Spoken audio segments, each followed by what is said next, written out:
Hello, just closing down some things. I have 3 subscribers, so I'm not expecting anybody to jump and be here, but my name's Joanne. I've got this new YouTube channel, which is Quiet in Class. I've been researching about students who find it quite hard to participate, particularly at university. And I haven't been creating content on this YouTube channel. And because I'm sure you understand, if you are a student who finds it hard to speak up in class, you will know how I'm feeling, that I have come from a background where I really struggled and I was just thought of as being shy. And then I've learned all these different things, and now I teach it and research it and do all things like that. But still, sometimes, I can get rusty and start to procrastinate.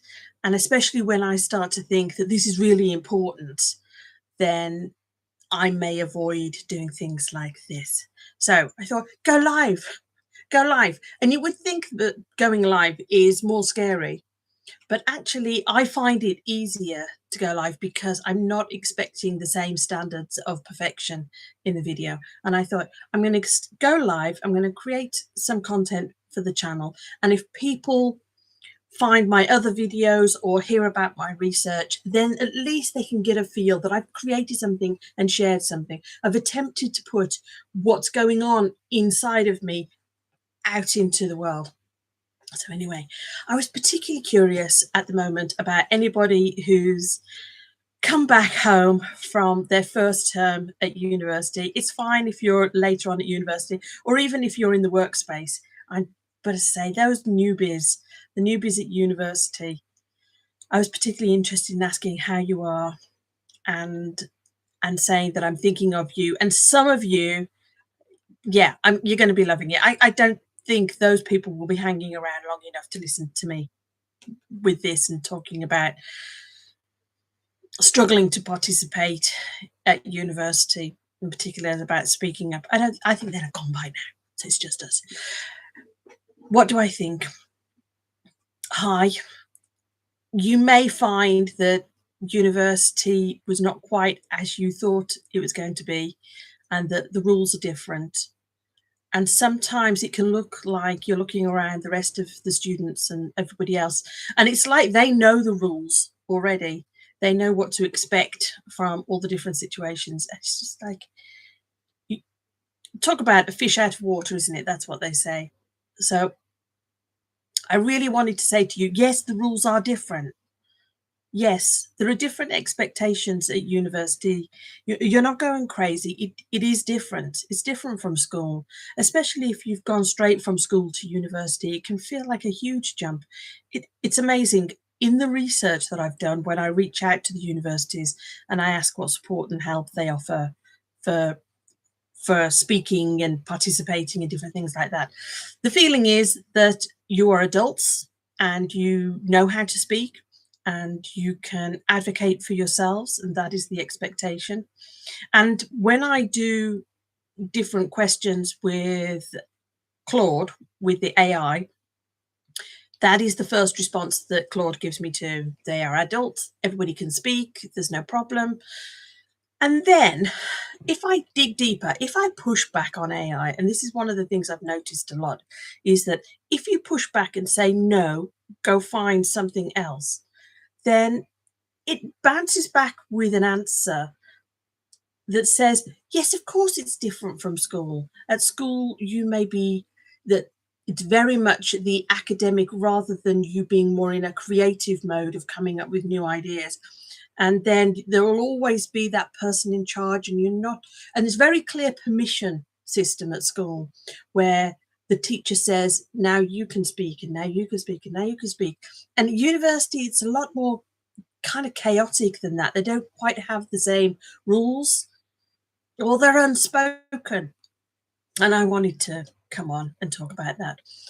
And it's weird to think that I'm live right now with 3 subscribers. I really should do a lot more about content, trying to reach people and then doing the live. But sometimes you've just got to do things kind of backwards because of your own confidence and different things like that. Does that make sense?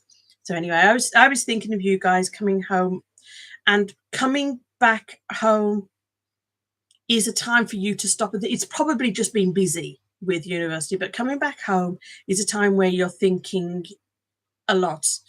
And if any of you are having the darker thoughts, please reach out for help. I'm not an expert on that, so that's not my side of things. What I will say is that the universities do have help if you're having um, a crisis moment, sort of on the mental health thing. So they have help, and also I'm sure within your family structure there's people there. But if you want to speak to somebody anonymously, then there are tons of different phone numbers and text messages and different things that you can do to reach out for help. But I'm not going to be talking about that.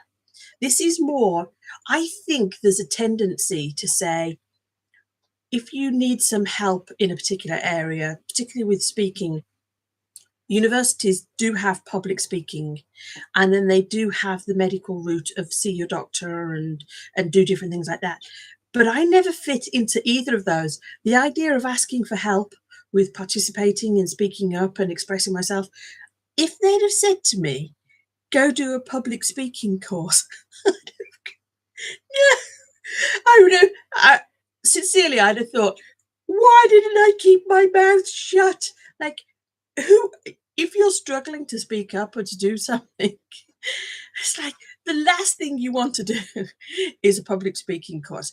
There is a middle ground here. There is a middle ground that says, I've got a lot of feelings and I've got some anxiety. I feel like I don't understand the rules. I feel like I haven't had much practice. I feel like I don't really know the terminology. I feel like I don't know whether I'm supposed to be speaking here or not speaking. I don't know if I'm supposed to be just reciting what the lecturer has just told me, or whether I'm supposed to be picking holes in the argument and coming up with something creative and new. And as I say, sometimes you look around at everybody else in the room and it's like everybody got some sort of memo about how to do that. And I thought, let's just blur in this life. I'm just going to go blur of some of the things that I found that you may find that's useful.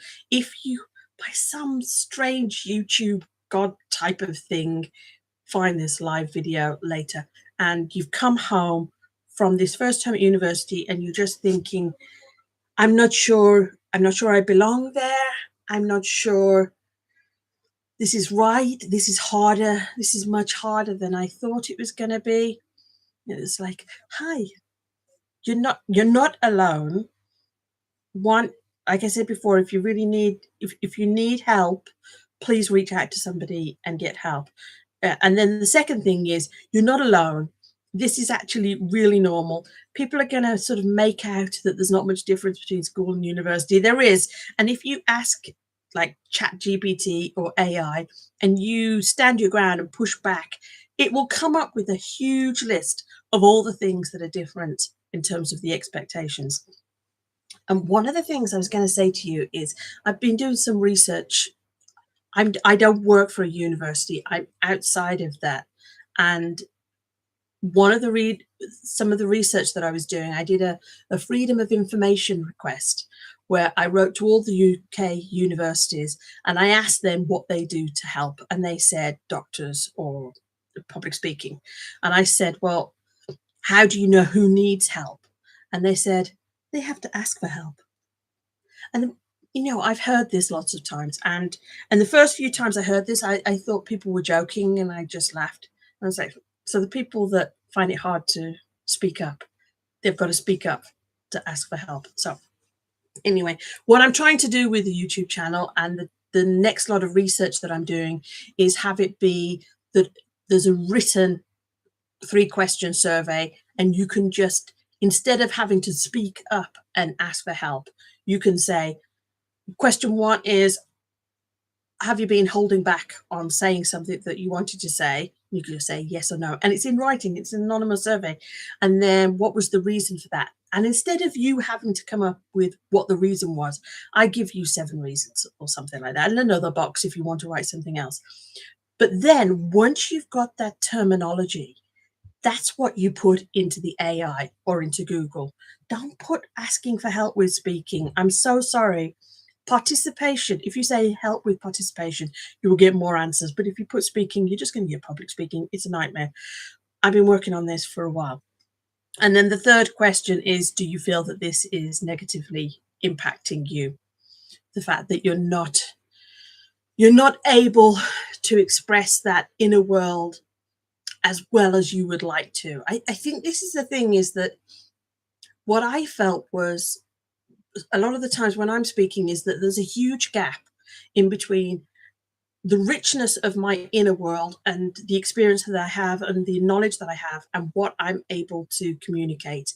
And it was bridging that gap that I wanted help with. I also have this whole thing about misunderstandings and worrying about being misunderstood and trying really hard to not be understood. And I create these cartoons now where I deliberately make them ambiguous, where the words don't match the image, because I need to signal to myself that it's okay to be misunderstood. That's a slight digression.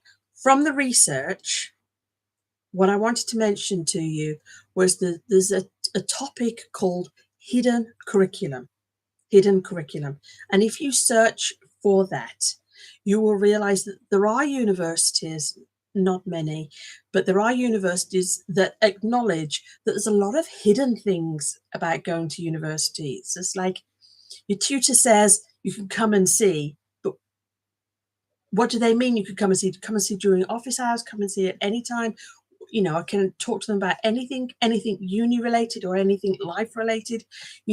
So some universities do this course called hidden curriculum.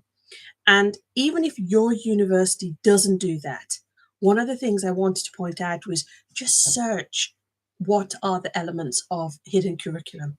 Because again, once you've got that terminology, that's when you'll be able to find the answers that you need. I feel like I got my professor head on a bit here. You're on holiday. You should be enjoying. It's just that I'm not expecting anybody to join the live. But again, this is what I needed to do to make sure that I hit record and made some content and showed up and started saying all of these things. What I'd been doing was thinking, this is really important and I've got to reach these people. And as I say, the more that you feel that something is important, then the greater the feeling of stress and anxiety when you're going to speak. I just want you to know that there's a whole space in between seeing a doctor and having public speaking. And there's so many things out there, not just in my work. You just need to have the different vocabulary to be able to go find it. And unfortunately, even when you ask AI for help, you need to stand your ground and say, yes, university is different. Yes, there are different expectations. And there are, what I was calling graduated speaking skills. There are different levels of speaking skills. Now, some of you, I really don't expect anybody to be watching this live. Maybe in years to come, and people find this and see all this kind of frustration with myself that I'm not creating content. Anyway, what I want for you, I don't know where I was. What I want for you is for you to feel like this is normal. This is okay. There is a gap in between. You have a sensitivity and an intelligence to recognize that there is a gap. And some people that are speaking up in your class don't have that sensitivity. They're completely unaware that they're saying things that are not necessarily interesting, or they're saying things that don't make sense, or they're talking for too long. All those feelings that you feel, some people don't experience that in the situation. And it doesn't make you wrong for having those different doubts and questions and feelings and am I allowed to speak now, and when do I, and whatever. And also the times where you do speak and then you feel that sensation of, I think I've stepped over the line and that maybe I was speaking too much and that I've done it wrong. Again, other people, not everybody has that sensitivity. And the sensitivity is going to really work for you. There are times when it's really going to work for you. In this particular instance, it's a bit of a negative, but it will work for you. All that pattern recognition, all that being able to spot things, all that creativity that you have, all these things are going to be a positive. And as you go through university, it's going to be valued more and more and more and more and more and more. You just have this space where it's, I found it beneficial to have it completely spelt out. I mean, I love the name of this hidden curriculum. Whoever thought of that name is just a genius. The fact that it's kind of hidden, that what the rules are and hidden, for me, it's let's make it visible. Whatever was invisible before, let's make it visible and just say, yes, in this situation, expectations are different to this situation. Okay, let's just say that. Let's just lay it out. And some people seem to benefit more than others for having that completely spelt out. I really like it. Like, for example, when I was learning about thinking on your feet, I took that literally. I took it as, I haven't thought of this idea before, and now I'm going to think on my feet and then express something. But if you learn about thinking on your feet, that's not how they teach it. It's not actually on your feet, it's recall on your feet, because you've already thought of that particular subject. And you will have sort of 8 to 10 subjects, which will be these are your areas of expertise. These are things that you've thought of. And then you recall on parts of that. I don't know if that makes sense. For me, the whole thinking on your feet, I genuinely thought I might never have thought about this subject before. And now I've got to come up with an articulate, clear answer. One that doesn't make me feel uncomfortable later either. But that's not how thinking on your feet often works. Often you pull on other areas that you know and that you're familiar with. This probably isn't making sense, is it? It's not in the moment thinking on your feet if you're worried about, I'm struggling in the moment. You are going to pull on, and that is the right way to do it. It's not that you're cheating or anything like that. Anybody who's really good at the thinking on your feet will have thought about how different ideas connect that they're speaking about. And it's practice. I always thought when I was in the room and I was learning about thinking on your feet, I used to give like a mean look that says, don't pick me. Don't pick me. I didn't want to do these. These were games. There was very low stakes and I did not want to be picked. And then now it's my favorite thing. And clearly I've chosen to come live today rather than pre-record something, because I know that in this kind of situation, this kind of thinking on your feet, I do have things that I can pull on to talk to you about, but also the expectations are different. Where the other side, where you're doing a prepared, well, this is kind of a prepared speech, prepared video type of thing. I will feel more pressure to get the hook right, to get the title right, to get this and then everything else right. I want people to find this video that are home over the Christmas holidays and feeling like there's a big gap. There's a big gap between school and university, and then not, maybe the old you has gone, but the new you not quite in place the way you thought it would be. And I want you to know that that's completely normal. If you're feeling that you need some support through it, please reach out to the professionals. I really hope that, you can understand that if you are feeling concerned about your own thoughts, then you do go that professional route. This is for people who don't feel that it's a crisis situation or anything. They just feel like it's I'm not sure that I belong there. I'm not sure I made the right choice. I'm not sure I'm showing up as the person I wanted to be. Maybe you thought that you would kind of reinvent yourself, or maybe you thought that you were sort of top of the tree with the school studies and the teachers knew you and they knew that you were quiet and they knew that you were smart and funny and capable. And now these new tutors, they don't know you at all. So it's not like they can give you the benefit of the doubt. And it really is up to you to speak up and to self-advocate. I want you to know that you don't have to choose between the two extremes. There are a lot of people talking about that middle ground, and I'm one of them. I'm one of them. I've been talking about speaking for a little while now. You will also see, if you do decide to follow my work, if you've been listening this long, you will also see that I do cartoons and I write books, and I've also done reaction videos, because I'm also, in terms of that graduated speaking skills, I'm building my own skills too. I've been working for the last 20 years, helping people with speaking and with a little bit more confidence. And what can I say? And then I'm faced with turning the camera on for myself and caring about the subject and wanting to do it. And again, a lot of those feelings of, well, all the feelings and all the blocks kind of came back up again. But I knew I wasn't starting at zero. I knew that I had learned quite a lot. I'd had a lot of feedback about my own speaking style. I knew that I was clear. I knew I didn't do the ums and ahs. I knew that I could express a point if I needed to. And that feedback was really, really valuable. So if you are right now in this Christmas holiday thinking, what can I do? I have a website, Quiet in Class. If you want to sign up for that, there's a freebie about what words to use to search for help.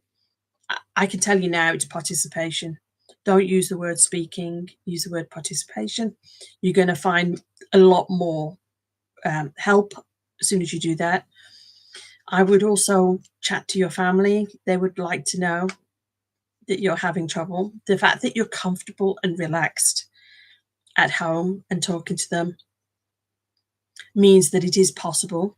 For me personally, I never found that just be confident worked. For me, as soon as I got into that different situation that caused me stress and anxiety, it was like every calming technique or breathing technique just went out the window completely. I found it much more useful to focus on competence. They say confidence and competence, but the word competence isn't used as much. So people tend to talk about confidence. And if you ask ChatGPT or Claude or anything else, it will revert to confidence. You have to push back and say, oh no, I'm talking about competence. How can I build competence? And then it will come up with more ideas. So for me, I found it easier to have specific concrete skills that I could think of in terms of competence. And that, in a way, I didn't expect it to, but it kind of sneakily fed the confidence side of things, that I thought, oh, I know for sure that I'm clear when I'm speaking. A little bit of confidence, but also it built that competence as well. And then you go, okay, I know for sure that I've stopped the ums and ahs bad habit. A little bit of confidence, and then a bit more on the competence side. I found that really, really useful. I've written books about mind blocks. If you're interested, I've written books about happy speaking. I've written books about speaking as in some of the vocabulary and some of the areas that you can do to improve on.